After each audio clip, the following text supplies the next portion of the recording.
Tianbao Fu Yao Lu. Chapter 173. Destined 1. It's your turn now, Qiu Yangxi said. What exactly happened to Zhenji? Mo Rijin looked towards Lu Su. For the heart lamp to have been lost and then found again in such a short span of time was something that also filled him with questions. That day, he remained behind outside the Tong Pass to fend An Lushan off for us, Lu Su said. I charged in afterwards, thinking that I would bring him away. Several days ago, outside the Tong Pass, as Li Jinglong held the sword and pointed it towards the already corrupted An Lushan, the devil qi had coiled around his entire body, stabbing harshly into his heart. Dad, Mom. The devil qi corroded Li Jinglong's entire body, and black veins crept up across his face. The skin of his arms was mottled with devil qi, and it lurked just under his skin, ready to explode out at any moment. His clothes tore, and over his heart, the glow of the magic sigil that the Kun god had left now slowly weakened. Plummet into the darkness, An Lushan's voice roared. Free yourself from your misery. But suddenly, Li Jinglong's face twisted in a grimace. He looked towards An Lushan, revealing a strange, odd smile. I remembered something, Li Jinglong said. Take a gamble, I'll take a gamble. An Lushan immediately froze, and Li Jinglong said with great effort, Hung Jun told me that if devil qi appears within one's body, then, some artifacts will have a reaction. In the blink of an eye, the sword of wisdom suddenly sensed that the person wielding it was being controlled by devil qi, and in that darkness, it exploded with a gleam of golden light. Li Jinglong turned the sword of wisdom, stabbing it towards his own chest, but in that moment, the body of the sword of wisdom vanished, turning into a light that glowed forth from his palm. It stabbed into his heart meridian. Looks like the sword of wisdom was always here. It just didn't listen to my commands. Now, it's finally come. An Lushan was in the process of pouring the devil qi ceaselessly into Li Jinglong's heart, but due to the sword of wisdom's power, the darkness immediately began to burn wildly, and Li Jinglong, holding that golden light in his hand, was forcefully bringing it to his own chest. Li Jinglong. Lu Su let out an angry shout, and white light shot forth from both his palms, striking Li Jinglong in the back. In that instant, due to Lu Su's magic, the sword of wisdom was shaken off its path. An Lushan's devil qi seemed to be terrified of it, and with a shua, he retreated, sweeping away towards the horizon. The sword of wisdom left Li Jinglong's hand, and it fell to the ground. His entire body collapsed forward. Later, we fled through the Tong Pass, Lu Su said. The envoy from Chang'an believed that the reason the army lost was because of Gao Xianzi and Feng Changqing, so the two of them were immediately executed. Not long after their sentence was passed. Mo Rijin continued for him. The rebels attacked again. Lu Su nodded. And with that, we kept fleeing. Then everything else happened, and that was how we ended up how we were. Mo Rijin and Qiu Yangxi were silent for a long time. If, at that time, I had left him be, Lu Su said, perhaps An Lushan would have been gravely injured. But as soon as Li Jinglong's heart meridian was destroyed, he would have died on the spot. Well done, Qiu Yangxi smiled at Lu Su. Xiao Lu, you pulled that off beautifully. You did the right thing, Mo Rijin said. Even now, I still feel that if he is to defeat An Lushan, he cannot depend solely on himself. But Lu Su responded coldly and calmly, that wasn't why I did it. I promised Hung Jun that no matter what, I would make sure that Li Jinglong would live. Of course, Hung Jun also promised me that no matter what, he would make sure you would survive. I'll go check on them. Lu Su turned and left. Mo Rijin turned his head to study Lu Su's silhouette as he walked away, his eyes filled with a warm joy. How much of a chance of winning do we have? Mo Rijin asked. None at all, Qiu Yangxi replied, before getting right to the most crucial point, unless all 6 weapons are gathered. I propose that we retreat to Chang'an first and find all the weapons, before we come back and fight. Mo Rijin murmured, that's not possible. Chu Yangxi said, what we need the most is time. Look at this divine land, ever since ancient times, what earth-shattering battle hasn't resulted in corpses in the thousands and bloody rivers across the battlefield? Do you want a final victory, or do you simply want to show off your strength? Zhenji won't be able to wake up for the time being, so if you can't make a decision, I will. Even if we are cursed out for thousands of years, that the exorcism department fled in the face of danger, so what? Mo Rijin was silent for a moment, his gaze turned elsewhere, before he replied, I am not afraid of making this decision, but rather. Throughout this journey, Hong Jun has taught me a lot. And saying this, he turned to look right into Chu Yangxi's eyes. In reality, me and Atai came in the beginning for the sake of being exorcists. Our goals may differ, but which one of us isn't ready to do what we need for the greater good? Chu Yangxi was very patient, and he did not say anything. He simply listened to Mo Rijin speak. On the way, if we had left the citizens behind and entered Chang'an first, Mo Rijin said, we wouldn't have run into Durandakt, and Atai might have ended up losing everything. It was exactly because of Hung Jun's one straight thought that the exorcism department of today is able to remain whole. Everything depends on the span of this single thought, Mo Rijin said earnestly. It was born because of this single wish, and it is also destroyed because of it. You won't run into the same situation again, Chu Yangxi said. Mo Rijin said, is there no way in this world for us to both ensure the greater good, but also protect each of our individual futures? Chu Yangxi originally wanted to say, there isn't, but because of that, he couldn't resist thinking about many things. He thought about the dragon subduing tower, about Li Jinglong, who insisted on entering the tower, and about Hung Jun's matchless immovable belief. Protect all of the citizens in the city and ensure that they retreat safely, Chu Yangxi said, finally relenting slightly. Right now, we are still lacking in 3 of the artifacts, and we won't be able to fight in Lushan until we gather them all. That may not be the case, Mo Rijin said darkly. Counting the Sword of Wisdom in, we already have half of them in our hands. But Chu Yangxi protested, reality has shown that all the hard work we put in before this has been for naught. Do you still not understand Akala's meaning? Why is it that back then, it was us who arrived at the exorcism department? Wait, Mo Rijin had never imagined that Chu Yangxi would have, based solely on the information he had been told, reach a key conclusion regarding the exorcising of this devil. Is it what I guessed at? Mo Rijin asked. Chu Yangxi nodded slightly and pondered for a while, before saying, before that happens, you will have no way to deal with him. The one lying in that room is an example. Think over it carefully. Mo Rijin was silent. Chu Yangxi nodded, patted Mo Rijin's shoulder, and brushed past him and left. Hung Jun's hands were clasped around each other, Li Jinglong's palm pressed in between his two. Li Jinglong's expression was very content, and on his chest, the peacock plume slowly brightened. Lu Su offered, let me. I'll sleep for a bit, Hung Jun said, very exhausted. Thank you, Lu Su. If you weren't here, I really wouldn't have known what to do. Lu Su informed him of how Li Jinglong had been injured once more, before saying, say, why are they all so dumb? Aren't we also pretty dumb? Hung Jun replied quietly, lying on the bed resignedly.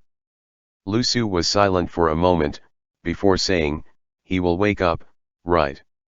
He will, Hung Jun said, pillowing his head by the side of the bed. I believe so. I hope that I will still be able to say something to him. He already knows, Lu Su said. Hung Jun, what does he know? His consciousness was growing confused as Lu Su replied, that matter. Hung Jun said quietly, I forgave him for that long ago. Lu Su continued, but he doesn't know that. Hung Jun didn't hear that last sentence that Lu Su said, because he was so tired he had already fallen asleep. When he woke again, the person by his side was Atai. Hung Jun was just about to speak when Atai put his hand on top of Hung Jun's, red light flowing through his ring, saying, "They're waiting for you to start the meal." Hung Jun nodded and went out. Food boxes had been set out in the hall, and everyone was waiting for Hung Jun. The head of the table was empty. As soon as Hung Jun arrived, everyone evidently could wait no longer, and they each began to eat. "When are we ditching the city and escaping?" the Carpiao asked. "If we want to run, we'll have to do it fast." Hung Jun, who said that? The Carpiao said, "The big wolf and Yangtze said so." Lu Su.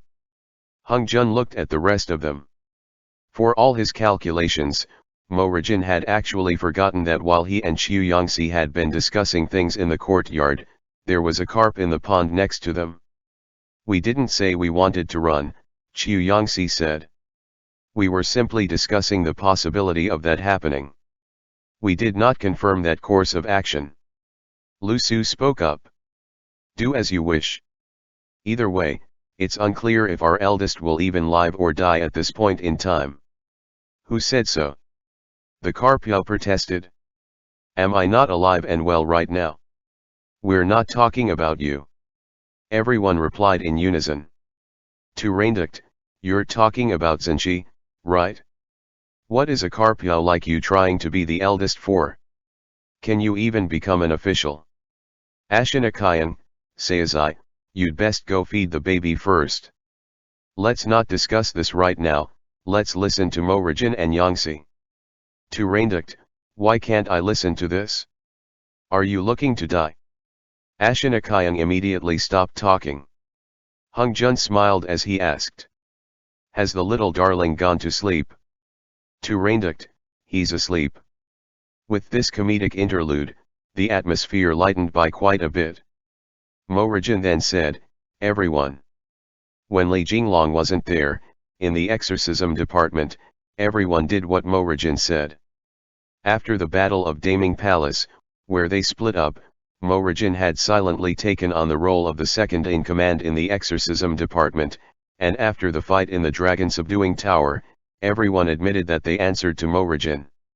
Hung Jun knew that Qiu Yangtze had always been clever, and whether it was Li Jinglong or Mo Rijin directing their course of action, they would always consult with him, so he said, "If that's what you two have decided, then I have nothing to say against it. The bigger picture is what's important here. It's just, all the citizens in Chang'an, if we can save them, then we might as well." Mo Rijin replied, "It was just a hypothetical situation. But our battle abilities right now are not bad.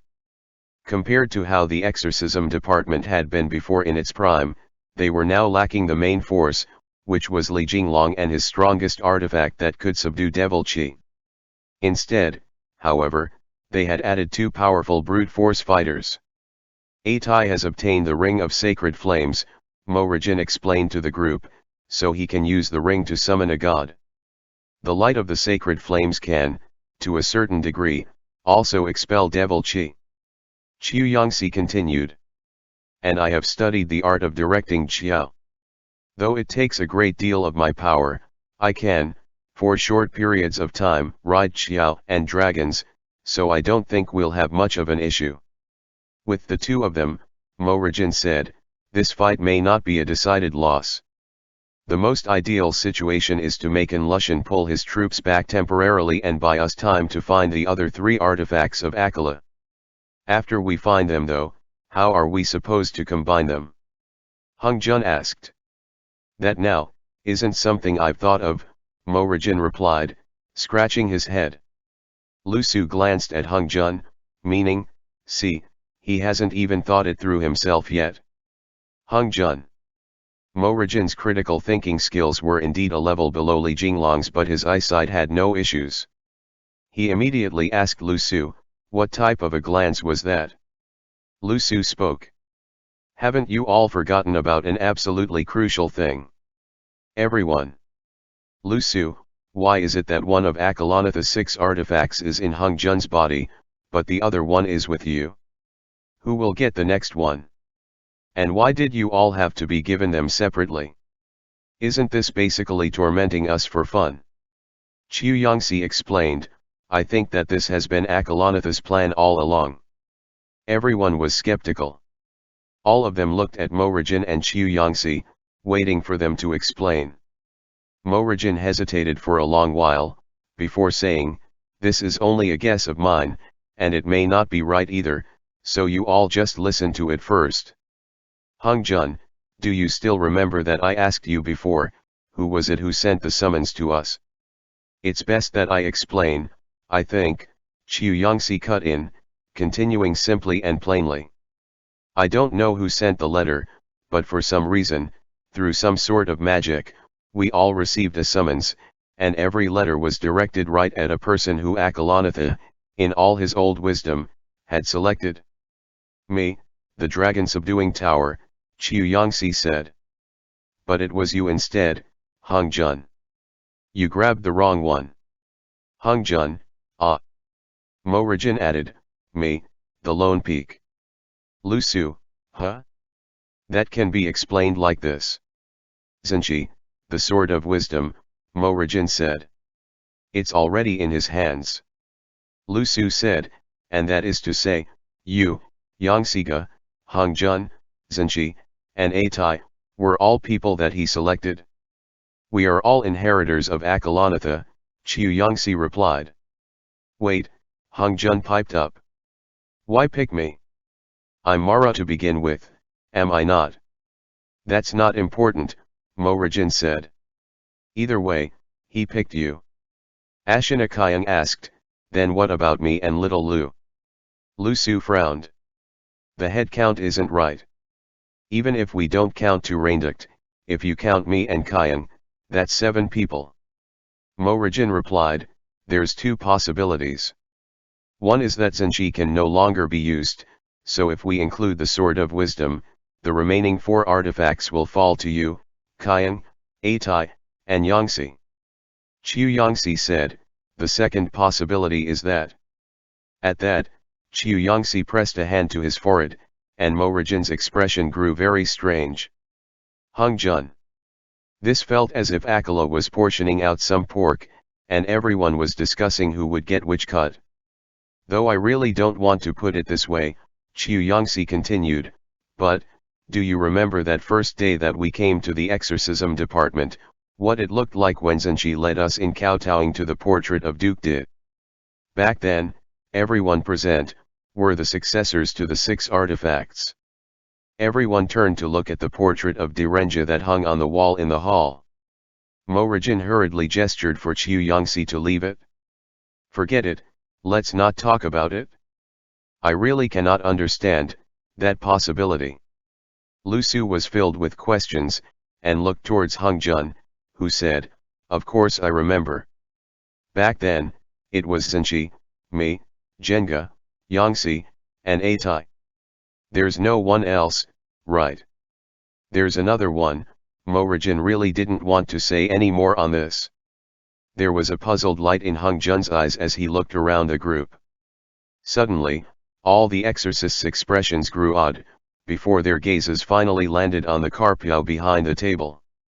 The Carpiao, meanwhile, still had its mouth open as it used chopsticks to pick up a noodle, dangling it above its head as it slowly lowered the noodle into its mouth. The Carpiao. Scroll 4 Akalanatha End. Tianbao Fu Yao Lu. Scroll 5, Mahamayuri. Chapter 174. An Empire, Crumbling. The 14th year of the Tianbao era, 13th day of the 6th month. Mission, Escape Destruction. Difficulty, Heaven Level. Region, Chang'an City. Persons involved, Enlushan, Mara. Case details. On the 8th day of the 6th month, the Tong Pass fell to the rebel forces.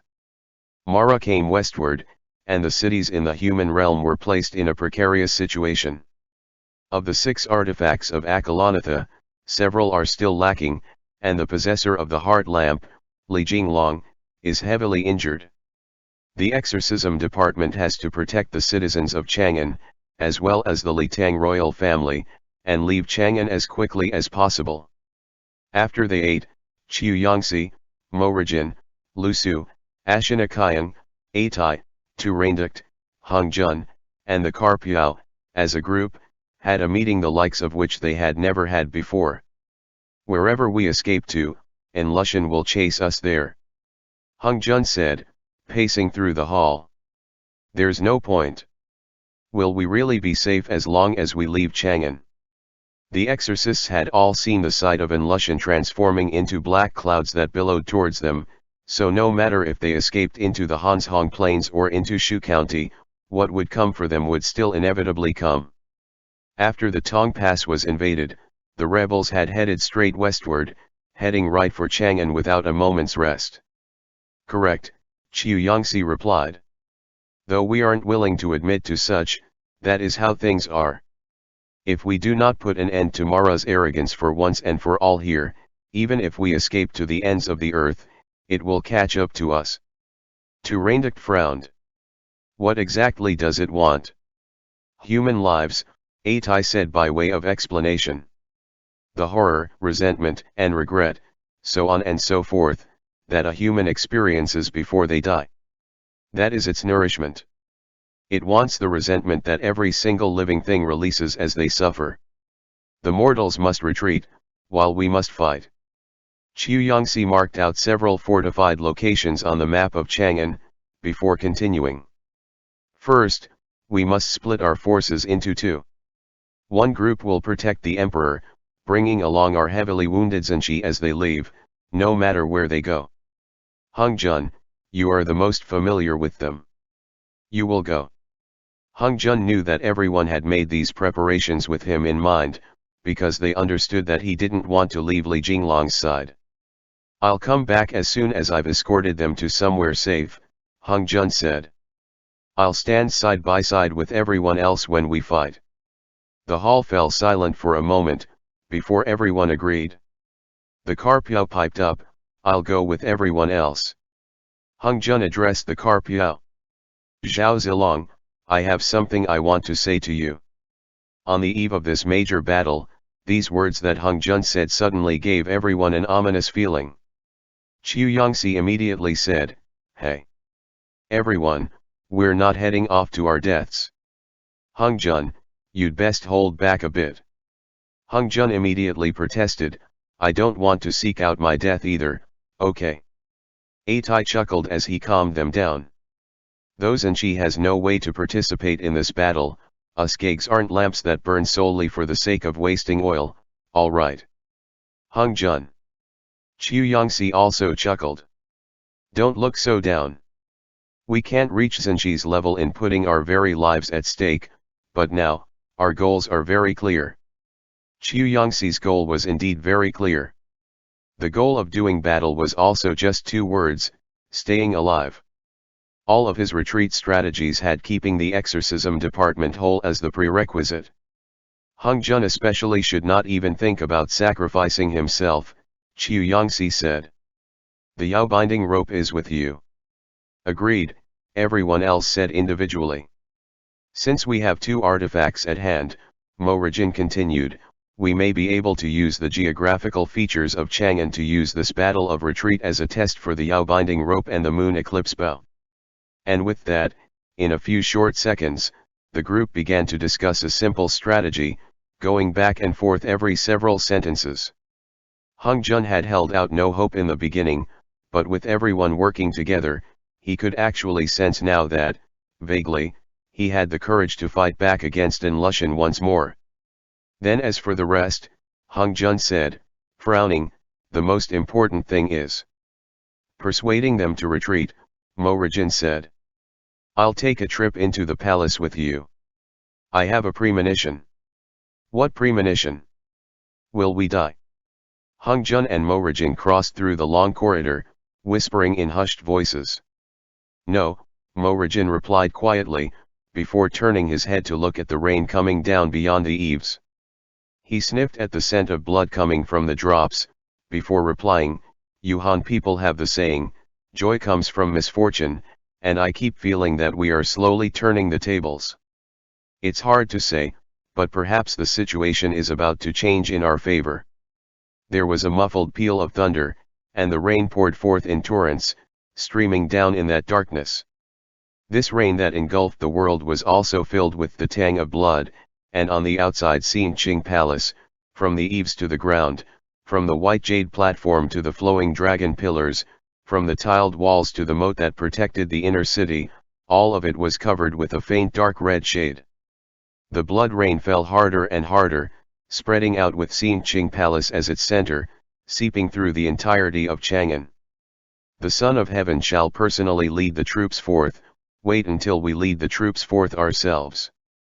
The aged, wizened voice was loud enough to make even the deaf hear, but around that main hall, there were no longer many people who gathered. The thousands of soldiers in the 6 armies walked out onto the training grounds, numbly watching the bloody water coursing over the ground. A eunuch came dashing over, only to trip viciously over the steps and slide back down. Li Hong led the 100 officials of the court into the hall, roaring, "If Li Jinglong does not present himself for an audience, then he no longer needs to come at all. Your Highness, Li Jinglong is in a coma, and he cannot ride out to battle currently." In that moment, Li Hong stopped in his tracks, turning to look at Gao Lishi standing behind him. Gao Lishi stepped forward and quietly discussed something with Li Hong. The rest of the officials all bore horrified expressions. Reporting in. At the very last moment before Li Hong stepped into the hall, a scout on horseback came in at top speed with a message. The officials were immediately thrown into chaos, and Gao Lishi said angrily, "Who let him in? How dare you? Do rules even matter around here anymore?" Technically, military scouts were not allowed to enter Xin Qing Palace. Reports from the front lines had to be first sent to the Minister of War, and it would then be the Minister of War that hurriedly brought it forth. But now, with how urgent the military situation was, Li Hong could not afford to care about these things. The scout dashed through the blood rain and knelt down.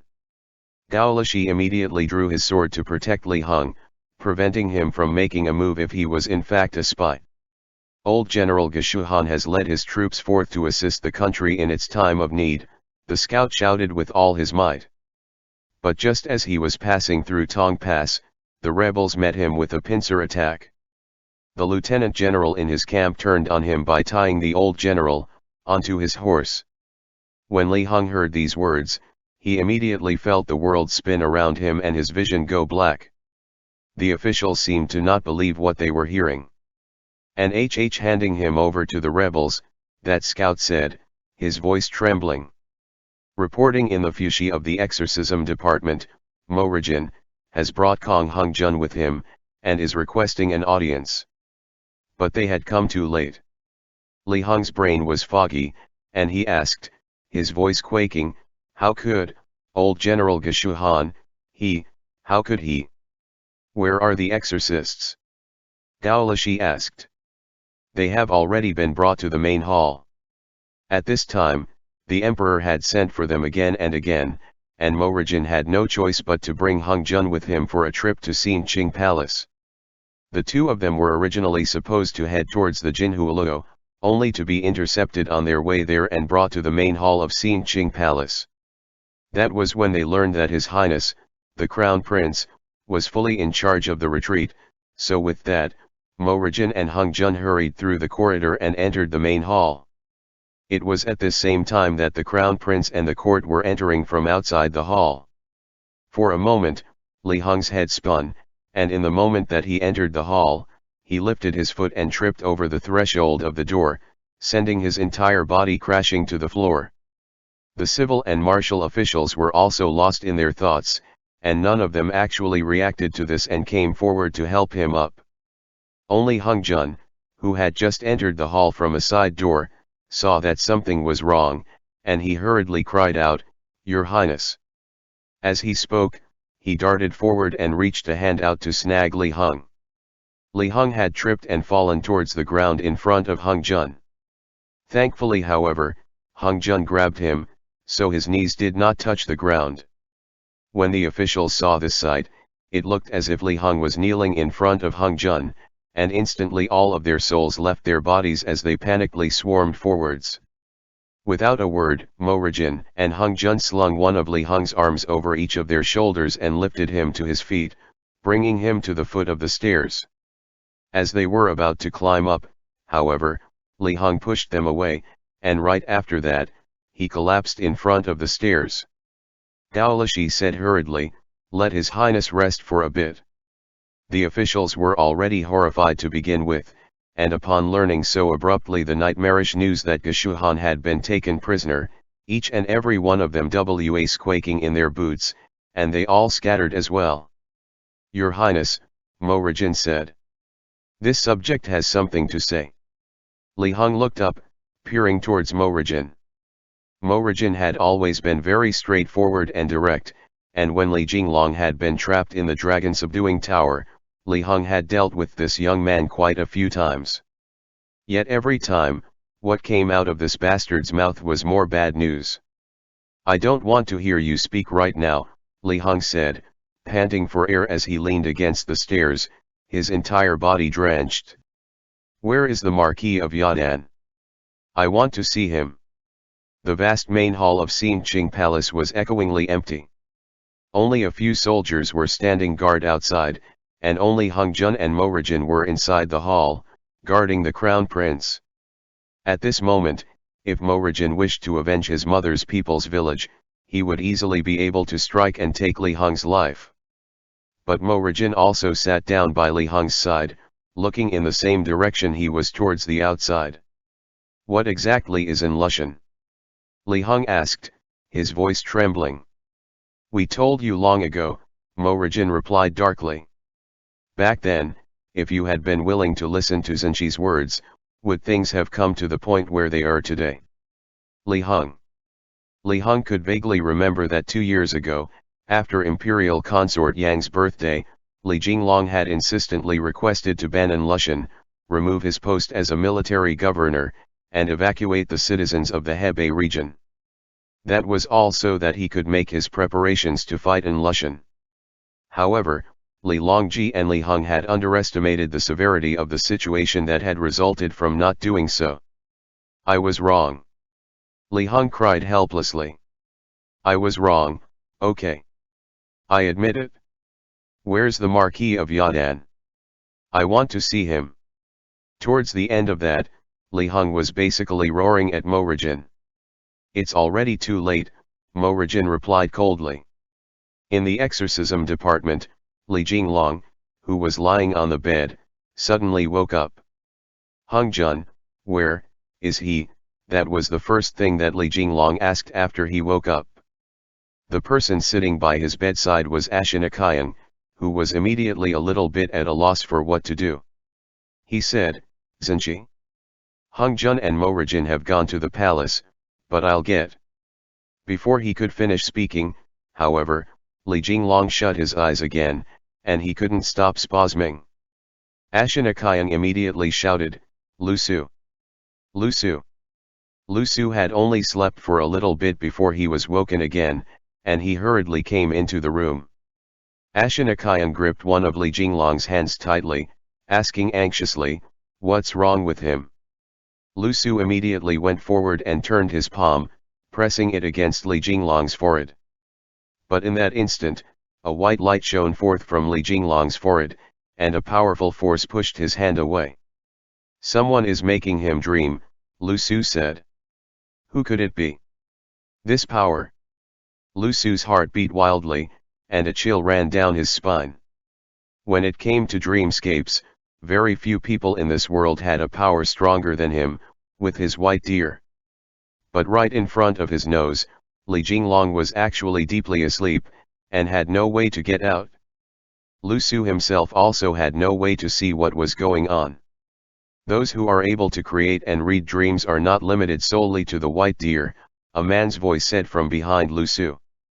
Ashinakayan immediately leapt to his feet, but just as he was about to pull out his throwing knives, that man reached out and swept his hand to the side, and Ashinakayan was barricaded off to the side. The moment Lu Su turned to face the man, he felt a wave of gentle but oppressive power expand outwards, and he was nothing more than a newborn infant caught in the chaotic waves of this vast dreamscape, seemingly unable to take care of himself. That man's head of black hair drifted in a non-existent wind, and his eyes were covered with a black cloth. His face was handsome but so pale it seemed almost sickly, and he was clad in a black robe. Lu Su recalled Hung Jun's previous description. "You are the Kun god." "Correct," Yuan Kun replied quietly. "This is the Zhuangzhou's butterfly dream art, and now, he must not be woken. After this, half of the spell will require your assistance." Li Jinglong was sunk deeply in his dreams, and his consciousness was moving further and further away. His surroundings instantly changed, and he returned to the large estate the Li family had when he was young. He was looking up at the camphor tree above his head, his expression one of confusion. Some sort of jumbling seemed to have happened to his memories. Li Jinglong. Yuan Kun and Lu Su stood behind him. 9-year-old Li Jinglong turned, only to be instantly startled. "You? Who are you?" Lu Su was frowning deeply, and he asked quietly, "Do you remember me?" "Little Li Jinglong." Little Li Jinglong looked up and studied the two of them. He suddenly seemed to remember something, but it slowly faded away again. He muttered to himself, Who am I? Where is this?" Yuan Kun said slowly, "You have constantly recriminated yourself over the wrongs you have committed, and you wish for nothing more than to return to the past and change the future that will happen. You have never thought of taking Derenge's place in killing Hung Jun, and even less do you wish to part with him just like that." In that moment, little Li Jinglong recalled everything that had happened in the past, and he asked, his voice trembling, "That's right. Where is this? Where's Hung Jun?" "Right now," Yuan Kun said solemnly, "and Lushan is already outside of Chang'an, and the devil seed and devil chi will wholly combine, giving rise to the new Mara on this very day." Little Li Jinglong's voice was childlike, but it held a maturity and rage that did not befit his age as he bellowed, "No. I will not let him become a devil. We have already gotten so far on this journey. That is why I am giving you this chance," Yuan Kun impolitely interrupted him. His tone was very calm and cold. "Burn away your own vitality and activate the heart lamp at its maximum capacity, then use that to separate the second ember of flame from the rest. Use this ember to reforge his 3 Hun and 7 Po, to replace the devil seed in his body." In the alleyway just one wall away, there came the sound of a carriage. Kong Xian and Jia Yuz were in conversation, and their voices carried to them. This was the very day that the Kong family was moving, and Yuan Kun said sternly, "Begin." He and Lu Su then turned, vanishing into the murky summer twilight. The blood rain came pouring down on the earth, falling faster and faster. Within the city, the people were terrified. "Either we will all die here," Mo Rajin said darkly, "or from this afternoon onwards, you must begin evacuating the people. The exorcism department will bring up your rear." Hung Jun added, "We will return, Your Highness." After a long period of silence, Li Hung finally spoke. "Send out my orders. Gather all of the martial and military officials of the court, and send them outside of the Jinhuoluo to await my edict." In the Jinhuoluo, that ginkgo tree stood leafless and withering. The shadows hung heavily over it, while the clamor of troops came from the outside. Li Hung brought Mo Rajin and Hung Jun through the corridor to the royal gardens, only to see the 6 armies surrounding the inner palace, their voices rising in a hubbub. Li Hung roared, "How dare you? Who let you all make a ruckus here?" The soldiers did not dare to disobey the crown prince, so they had no choice but to take their leave. Li Hung had led soldiers for many years, and he was able in the end to gain control over this group of warriors. "What are they trying to do?" Mo Rajin asked. Li Hung sent a sideways glance at the two of them, but he did not reply. "Where is everyone?" Li Hung came to a stop outside the Jinhuoluo, where just a few officials and Gaolishi were standing and waiting. "Just these few people are left." Li Heng asked tremblingly. Gao Lishi replied, His Majesty wishes to personally ride out to battle. Your Highness, this. Heng Jun turned to face the Jinhua Luo. Music still traveled to their ears from the courtyard. Li Guiyan was still there, and he hadn't left, but before they could send for him, Heng Jun had already stepped in. Heng Jun. Imperial Consort Yang said. Is that you? Kong Heng Jun. Heng Jun numbly looked towards Li Longji, on the lounger in the middle of the Jinhua Luo. Li Longji was wearing a set of golden armor, and he was sitting facing south, holding the emperor's sword in his hand, muttering something constantly. His helmet had been set to the side, and he looked immeasurably old. His hair had gone completely white, and his hands and face were covered in age spots. Mo Rijin followed behind, standing behind Heng Jun. You've come, Li Longji said. Li Jinglong. Heng Jun. Heng Jun turned back to look at Mo Rijin, before turning again to look at Li Longji. A dim sense of ominous foreboding came over him. When did he start to act like this? Heng Jun asked, narrowing his eyes. 2 years ago, Imperial Consort Yang said, her tears trickling down. Where's your brother? Heng Jun couldn't help asking. This has nothing to do with him, Imperial Consort Yang protested, her voice trembling. Older brother is not a Yaogwai. Heng Jun. You can't blame him for this. I know he isn't related to this, Heng Jun replied. Living and dying, old age and illness happen according to the will of the heavens. Zhen is not old. Not old. Li Longji suddenly bellowed angrily, suddenly growing hysterical. Gather the 6 armies. Follow me to end Princess Taiping once and for all. A woman will always want to usurp a man's right. I cannot let these lands be destroyed in their hands. Mo Rijin could also tell. Li Longji had dementia. End chapter.